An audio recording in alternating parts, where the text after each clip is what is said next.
Bienvenue à Auvers-sur-Oise. Nous allons découvrir durant cette promenade à vélo ces paysages du Val d'Oise qui ont inspiré les peintres impressionnistes à la fin du XIXe siècle. Pissarro, Cézanne, Daubigny et bien sûr Vincent van Gogh ont arpenté à vélo la campagne et traqué la transformation des paysages par l'œuvre de la lumière. C'est à vous, maintenant, d'imaginer ce que vous voyez.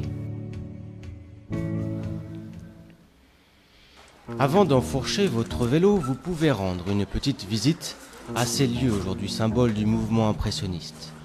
Le musée d'Aubigny, la maison du docteur Gachet ou encore le musée d'Absinthe. Mais maintenant en route, il est temps de rentrer dans le tableau.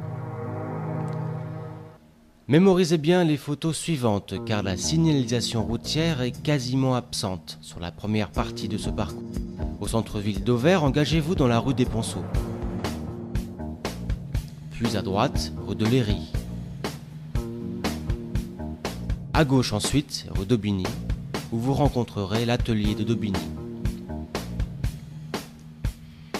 Vous devrez sans doute mettre pied à terre pour franchir ce petit chemin. Tournez à gauche au prochain carrefour.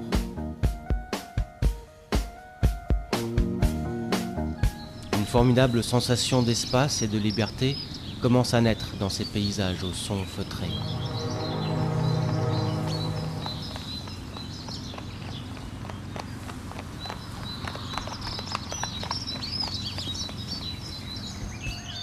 Prenez à droite sur cette départementale, puis tout droit sur Valmondois.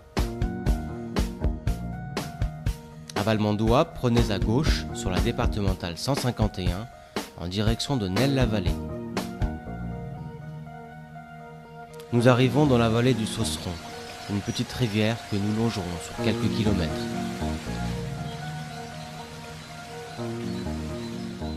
Sur la départementale 64, nous rejoignons l'Abbeville et Vallengoujard.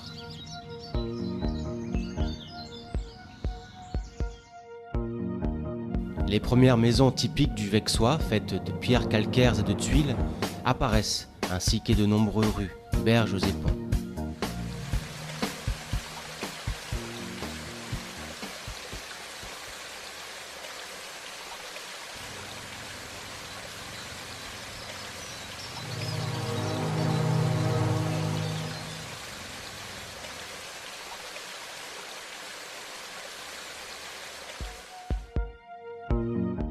Traversez ensuite Vallengoujard et suivez la direction Épied-Russe par la D64.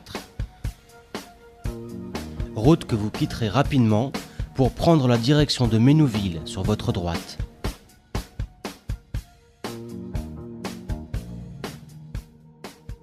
Vous allez adorer ce petit détour.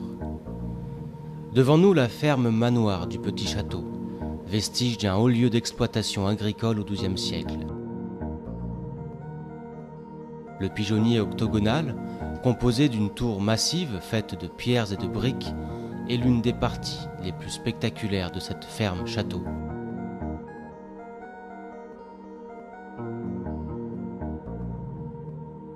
Notre route se poursuit en direction de Theuville, mais quelques centaines de mètres avant ce village, vous prendrez la route d'Épied-Russe sur la gauche.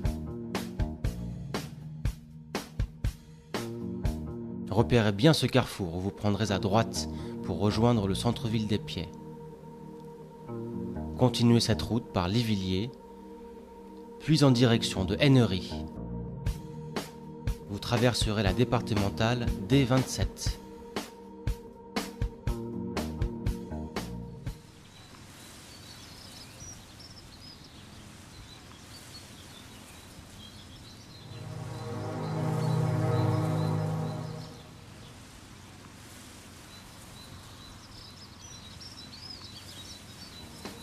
Après une seconde route traversée, vous prendrez à gauche dans cette zone résidentielle. Vous retrouverez une direction Auvers-sur-Oise par la D27 via le rond-point de la D927.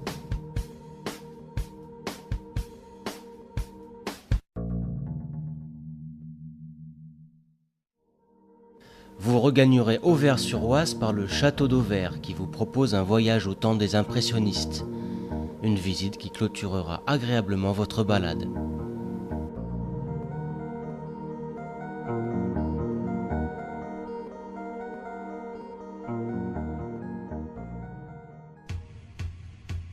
Et si vous preniez un peu d'altitude? Revenez au menu principal et sélectionnez le parcours de la route des Crêtes, une vue unique sur la Seine à plus de 115 mètres de hauteur.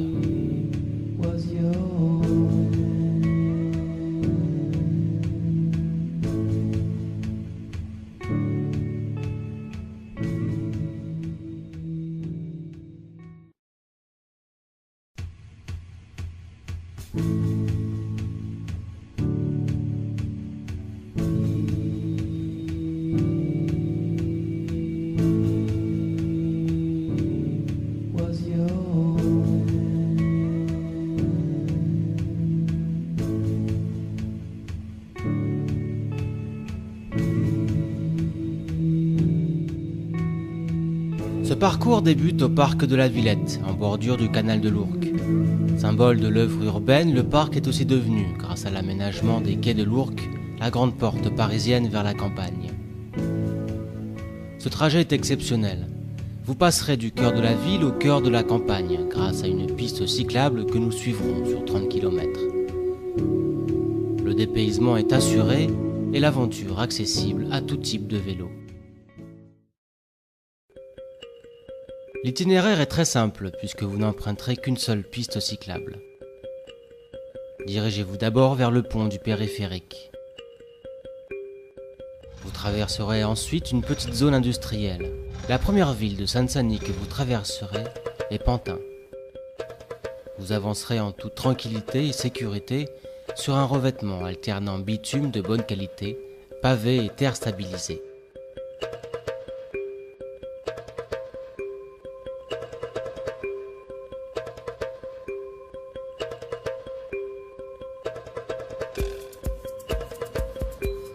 À partir des pavillons sous bois, le canal se resserre et perd son caractère industriel pour faire place à la navigation de plaisance.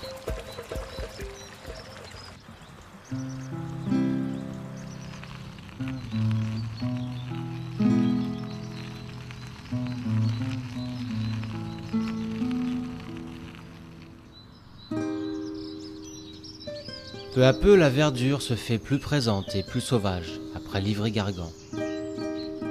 Prenez garde aux piétons, car la piste cyclable est aussi empruntée par les riverains des villes qu'elle traverse.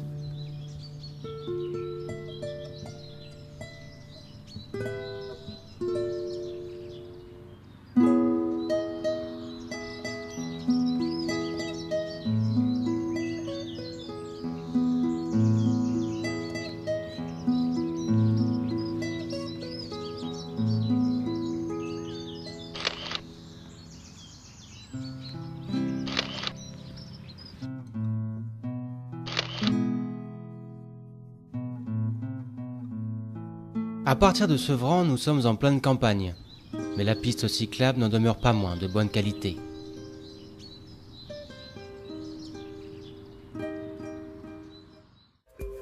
Notre parcours s'arrête à Clessouilly. Le canal de l'Ourcq se poursuit et traverse encore 3 départements jusqu'à la ville de Port-au-Perche, en Picardie. Pour revenir à Paris, les plus sportifs referont le parcours en sens inverse. Les autres prendront le RER B à Sevran. Revenez au menu principal et découvrez la balade en vallée de Seine, un parcours d'un niveau de difficulté équivalent.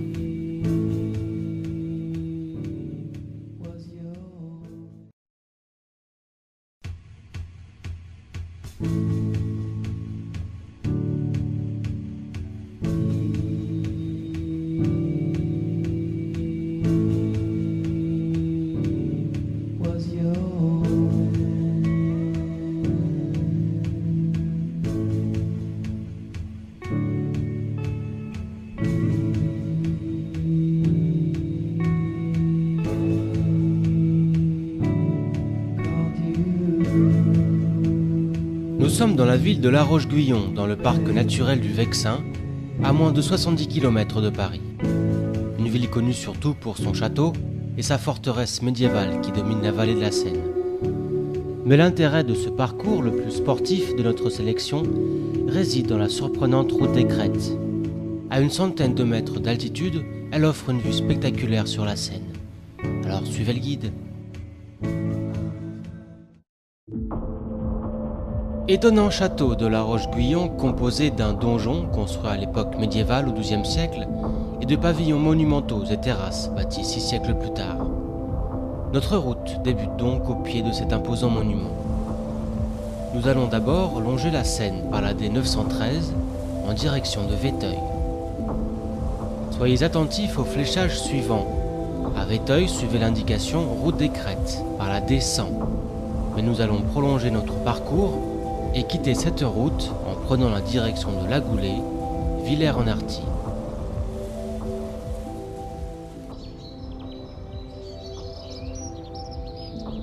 Vous arpenterez une route magnifique, très paisible et ponctuée de quelques montées.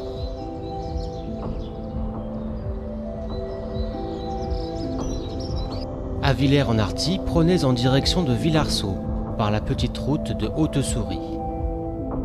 Au golfe de Villarceau, vous aurez parcouru 15 km depuis La Roche-Guyon. Mais la route des Crêtes nous attend, alors cap sur Chaussy, puis Chérences par la D171.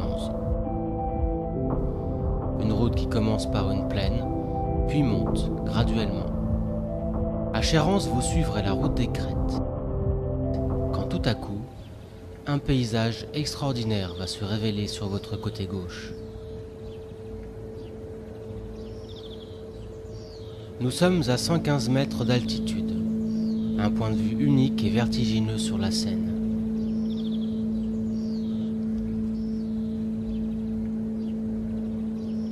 Par temps clair, on peut voir le fleuve serpenter d'est en ouest sur plus de 10 km.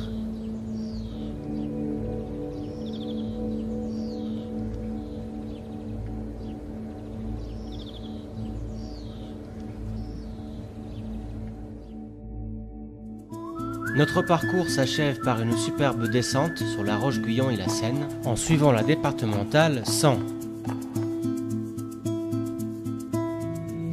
Pour continuer votre parcours dans la vallée de la Seine, revenez au menu principal et sélectionnez la balade en vallée de Seine.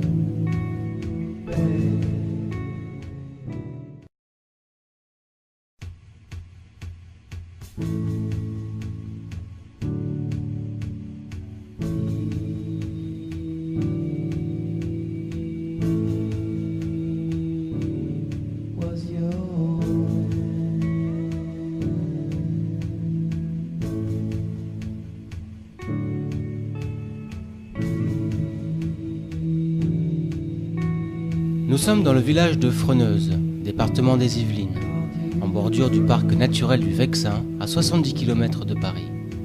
Ce parcours longe la Seine qui, à cet endroit, décrit une boucle d'une vingtaine de kilomètres. La forêt et l'eau seront les décors principaux de cette balade qui ne présente pas de difficultés particulières.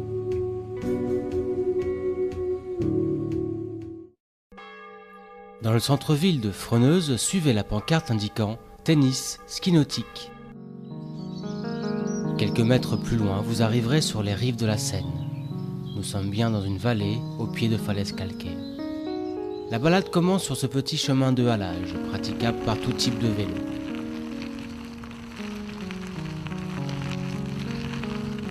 Vous le suivrez sur quelques centaines de mètres pour rejoindre la D37, en direction de la commune de La Vacherie.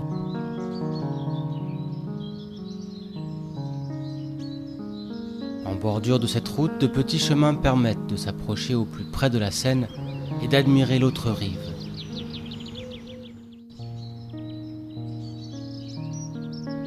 La forêt de Moisson, sur votre côté droit, est parcourue par de nombreux sentiers que vous pourrez explorer en vélo tout-terrain. À La Vacherie, roulez en direction de Moisson, par la D124 qui dispose d'une piste cyclable. Puis suivez Lavacourt par la D125.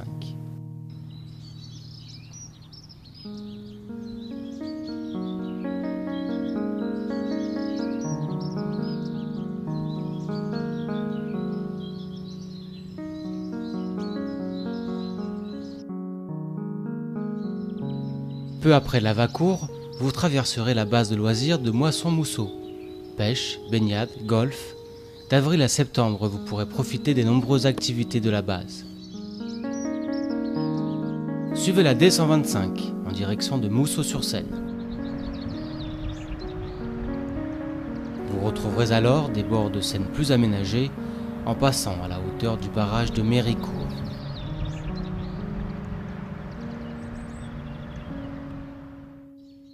Retour à Freneuse, notre boucle est terminée. Il reste à la Seine près de 150 km à parcourir avant de se jeter dans la Manche.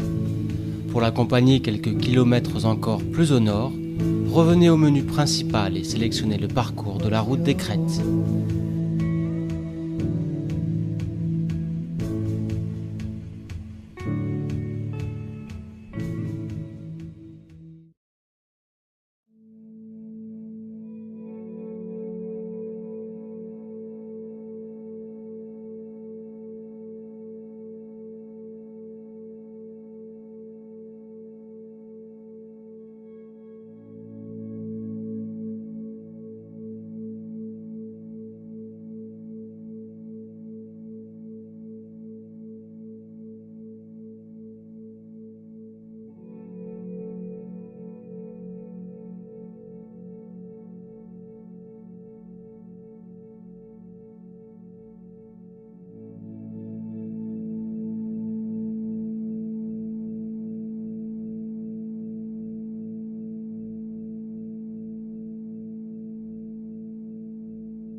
Cette balade est la plus courte de notre sélection et certainement la plus dépaysante aussi. Comment croire qu'à moins de 45 km de Paris par l'autoroute A4 se trouve cette petite poche de nature intacte et désormais protégée? C'est la vallée du Grand Morin, du nom de ce petit fleuve de 120 km, affluent de la Marne. N'attendez plus, attrapez votre vélo et foncez prendre un immense bain d'oxygène le temps d'un après-midi. La partie la plus intéressante de ce parcours se situe entre Tigeaux, notre village de départ, et la Villeneuve, soit une dizaine de kilomètres sur lesquels nous nous concentrerons.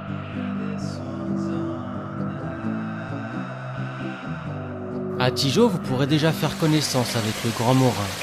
Sur votre côté gauche, un quai d'un très grand charme a été aménagé en bordure de la rivière. Un lieu très calme, idéal pour se décontracter et observer la nature.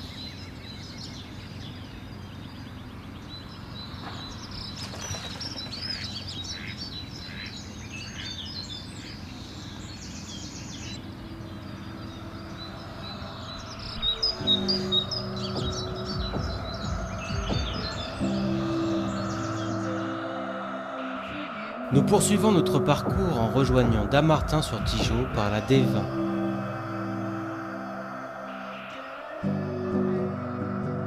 Environ 200 mètres après l'entrée dans Dammartin, prenez bien garde à prendre à gauche à cet endroit précis. Des pancartes indiquent la direction de la mairie et d'une école. Contournez l'église sur la droite, puis toujours tout droit. Nous arrivons dans les hauteurs de la vallée. Le paysage se déroule devant nous dans une légère ondulation et dans un calme complet.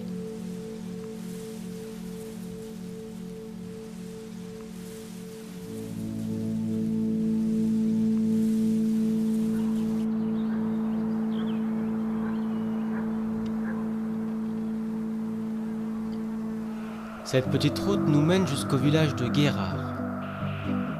Vous prendrez à droite au début du village, puis un peu plus loin, sur la gauche, pour rejoindre la Selle en bas.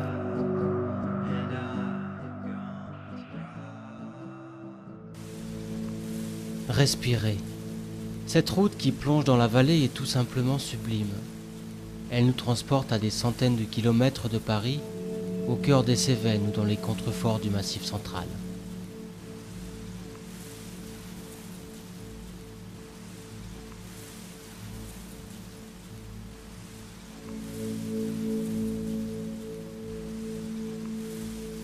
La végétation est variée et fournie, et l'on apprécie ses parfums humides et boisés. À la Selle en bas, prenez la route du Grand Morin, sur la gauche. Nous recroisons la rivière à son point le plus bas, jusqu'à la Villeneuve.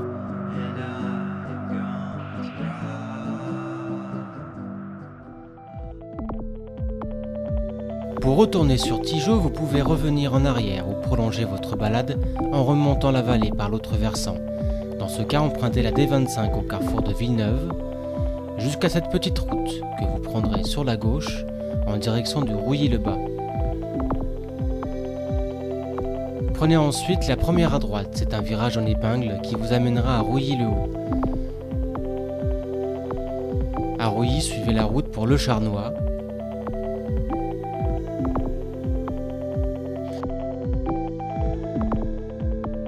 Puis toujours tout droit pour redescendre sur Tigeot par la route du Grand Lude et de Monterran.